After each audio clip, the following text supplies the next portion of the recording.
Hello मेरे प्यारे भाइयों, क्या हाल चाल। उम्मीद करते हैं आप सभी बेहतर, मस्त, ज़बरदस्त, शानदार होंगे। तो आज की इस वीडियो में आप सभी को पढ़ाएंगे वासुदेव सर अग्रवाल का साहित्यिक परिचय, जो आपके एग्जाम में आना तय है, क्योंकि ये 100% किसी न किसी सेट में जरूर छपेगा। क्योंकि 7 सेट बनते हैं, 7 में से 3 या 4 तो पक्का है, किसी न किसी में तो आएगा ही। क्योंकि अगर देखो साहित्यिक परिचय आपके, अगर आप 5 याद कर लेते हैं लगातार, 5 पद के, या फिर 4 ही याद करते हैं, 5 पद के, 4 पद के और 4 गद्य के, मतलब चैप्टर वाइज अगर लगातार आप याद कर लेते हैं तो उससे बाहर कुछ नहीं जाएगा। आप 8 से 10 से सबका रटे पड़े हुए हैं, नहीं, उतना नहीं आपको याद करना है। आपको केवल अपने, चाहे क्लास 10th वाले हो चाहे 12th वाले हो, लगातार 4 चैप्टर गद्य का और 4 चैप्टर पद्य का अगर आप इतना याद करते हैं तो इससे बाहर आपको कुछ नहीं जाएगा। आपको केवल इतना याद करिए। देखो, आप एक बोर्ड एग्जाम की तैयारी कर रहे हो, आप कॉम्पिटिटिव एग्जाम की तैयारी नहीं कर रहे हो। क्यों?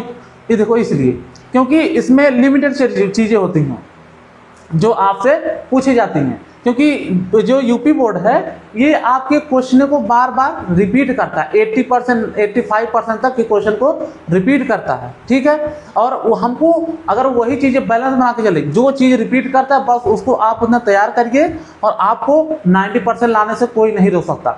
बस हम वही चीज़ें करा रहे हैं जो आपके एग्जाम में रिपीट होती हैं, बार बार क्वेश्चन आते हैं, वही चीज़ें हम लेके आए हैं। और इतने सटीक तरीके से, इतने बेहतर तरीके से हम लिखे हैं, और आपको बस वैसे लिखते हैं तो आपको फुल मार्क्स मिलेगा। क्योंकि बहुत लोग होते हैं जो बहुत बड़ा बड़ा लिखवा देते हैं, बड़ा लिखने से कुछ नहीं होता। देखो, आप कम शब्दों में अगर एग्जामिनर कितना आप समझा दे रहे हैं, वो सबसे बेस्ट और सटीक तरीका होता है। आप एनसीईआरटी बुक देखिए, एनसीईआरटी में हर कोई पढ़ता नहीं है, बहुत टीचर पढ़ाते भी नहीं है। क्यों नहीं पढ़ाते? क्योंकि उसमें बहुत कुछ दिया है। अब देखो, कोई आप मोटी बुक ले, किसी अन्य पब्लिकेशन की बुक लेते हैं तो मोटी मोटी बुक कितनी मोटी मोटी रहती है। क्योंकि एनसीईआरटी देखो केवल पतली सी बुक रहती है। फिजिक्स बुक देखोगे इतनी, केमिस्ट्री देखो इतनी, और कोई जाके अन्य प्रकाशन का लोगे तो मोटी मोटी बुक रहती है। क्यों रहती है? वो शब्दों को तोड़ के बताते हैं। तो उसी प्रकार से आप सभी को आसान भाषा में, जिस कम शब्दों में एग्जामिनर को जितना आप अच्छे से समझा देंगे तो वो अच्छा फुल मार्क्स देगा, ताकि एग्जामिनर को पता चल जाएगा कि ये बच्चा पढ़ने में अच्छा है, ठीक है। तो आइए स्टार्ट करते हैं। वासुदेव सर अग्रवाल का, किसका? वासुदेव सर अग्रवाल का हम साहित्यिक परिचय पढ़ेंगे। पहले देखो जीवन परिचय के बारे में। जीवन परिचय पहले आपको SSCM लिखना है। जब आप अपनी कॉपी में लिखेंगे तो सबसे पहले आपको वासुदेव सर अग्रवाल लिखना है, जीवन परिचय लिखना है। फिर इस तरीके से नाम क्या है? नाम वासुदेव शरण अग्रवाल, जन्म 1904, ठीक है। और जन्म स्थान कहाँ? जन्म स्थान मेरठ में, ठीक है। माता का नाम सीता देवी। क्या? माता का नाम सीता देवी। पिता का नाम विष्णु अग्रवाल। और उपाधि, इन्होंने PhD की थी। और भाषा का ज्ञान पाली, संस्कृत, अंग्रेजी, हिंदी आदि भाषाओं का इनको ज्ञान था। मृत्यु 1967 में हो गई थी। बताइए आप, इनका जन्म कब हुआ था? जन्म 1904 ईस्वी में हुआ था। मृत्यु कब हुई थी? 1967 ईस्वी में हुई थी। माता क्या नाम था? माता का नाम सीता देवी था। पिता का नाम क्या था? पिता का नाम विष्णु अग्रवाल था, ठीक है। बताइए आप सभी, इनका जन्म कब हुआ था? जन्म 1904 में, मृत्यु 1967 में। माता का नाम सीता देवी, पिता का नाम विष्णु अग्रवाल। कहाँ पैदा हुए थे? ये हुए थे मेरठ में, ठीक है। देखो, मेरठ में इनका जन्म हुआ था। कौन सी उपाधि मिली थी? उपाधि क्या किए थे ये? देखो, उपाधि PhD की उपाधि ने मिली थी, ठीक है। आपको ऐसे रट लेना है, रटना नहीं, मगर हाँ रटना पड़ेगा ही, क्योंकि आप अगर हिंदी ऐसा सब्जेक्ट है आपको रटना पड़ेगा। अगर आप रटते नहीं है तो नहीं आएगा। आपको याद करना, आपको सबसे बेहतरीन तरीका बताते हैं। देखो, पहले आप इसे देख ले, तो पहले एक बार लिख लेते हो।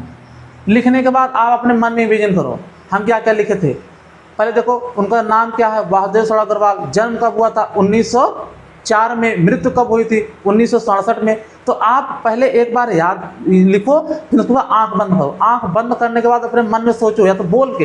देखो, सबसे बेहतरीन तरीका होता है बोल के पढ़ना। अगर आप मन में बोल के पढ़ते हैं तो कुछ जल्दी याद हो जाएगा। तो अगर देखो, आप लिख के और बोल के पढ़ते हैं तो आपको 100% जल्दी कोई न चीज़ पूरी सब जो चाहते हैं आप वो चीज़ रटा जाएगा। ठीक है, आपको बोल के पढ़ना बहुत ही जरूरी, क्योंकि मन में पढ़ते हैं तो उससे हाँ कुछ टाइम के लिए मतलब थोड़ा लंबा वक्त लगता है, वो भी याद हो जाता है, लेकिन अगर आप बोल के पढ़ेंगे तो आपको अच्छा याद होगा। और हाँ, सबसे बेस्ट तरीका है आप लिख के याद करो, एक बार लिखो, फिर इसके बाद अपना आंख बंद करो। फिर हमने फर्स्ट लाइन में क्या पढ़ा था उससे पहले ऐसे इमेजिन करो, मतलब आंख में बंद करो, अपने फर्स्ट लाइन मतलब देखो ऐसे आंख बंद किए, फिर उसके बाद आप पहली लाइन में सोचो, पहली लाइन में हम क्या पढ़े थे, नाम वासुदेव अग्रवाल, जन्म 1904 में, माता का नाम सीता देवी, पिता का नाम विष्णु अग्रवाल, मृत्यु 1967 में। मतलब ऐसे इसी तरीके से इमेजिन करके आप सभी पढ़िएगा। ये सबसे बेस्ट तरीका है आप सभी को अच्छे से याद करने का। ठीक है, आगे चलते हैं। आगे साहित्यिक परिचय। इनका साहित्यिक परिचय देखो, आपको एकदम सटीक तरीके से और आपको जल्दी याद होगा और फुल मार्क्स के साथ, इतने में आपका पूरा पेज भर जाएगा। इस तरीके से आप लिखते हैं। ठीक है, अब देखो साहित्यिक परिचय। डॉक्टर वासुदेव अग्रवाल, कौन? डॉक्टर वासुदेव अग्रवाल ने कविता लेखन से क्या, कविता लेखन से अपना साहित्य प्रारंभ किया। क्या? कविता लेखन से अपना साहित्य प्रारंभ किया। या लखनऊ एवं मथुरा के क्या थे, पुरातत्व संग्रहालय के, कौन से? पुरातत्व संग्रहालय में निरीक्षक, केंद्रीय पुरातत्व विभाग के संचालक। क्या? पुरातत्व विभाग के संचालक और राष्ट्रीय संग्रहालय दिल्ली के अध्यक्ष रहे। इन्होंने साहित्य के प्रखंड विद्वान थे। ये साहित्य कैसे विद्वान थे? साहित्य के प्रखंड विद्वान थे। उनकी भाषा शुद्ध खड़ी बोली। कैसी? शुद्ध खड़ी बोली। इन्होंने अपनी भाषा में क्या, इन्होंने अपनी भाषा में अनेक देशज शब्दों का प्रयोग किया। क्या? इन्होंने अपनी भाषा में अनेक देशज शब्दों का प्रयोग किया है। या गद्य के साथ साथ काव्य के भी प्रेमी थे, या गद्य के साथ साथ एक कविताएं भी लिखते थे।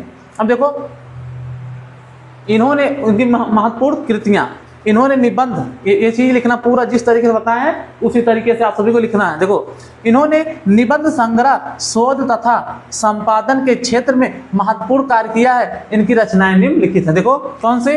कल्पलता हो गया, कल्प वृक्ष हो गया, पृथ्वी पुत्र हो गया, वागधारा आदि इनकी फेमस। देखो रचना लिखना मोस्ट इंपॉर्टेंट है, क्योंकि उनके बारे में जब उनका साहित्यिक परिचय पढ़ रहे हैं आप, तो आप लिख रहे हैं तो उनके बारे में हमको कौन सी रचना, कुछ रचनाएं लिखना बहुत ही जरूरी है। ठीक है, और क्या दूसरा क्या है? पाणिन कालीन भारत। ठीक है, आपको याद हुआ कि नहीं? एक बार आपको अगर 2 बार 3 बार आप लिखते हैं तो आपको बेहतर तरीके से, अच्छे तरीके से याद हो जाएगा। तो आप बताइए इनका जन्म कब हुआ था? इनका जन्म 1904 में हुआ था। कहाँ हुआ था? मेरठ में हुआ था।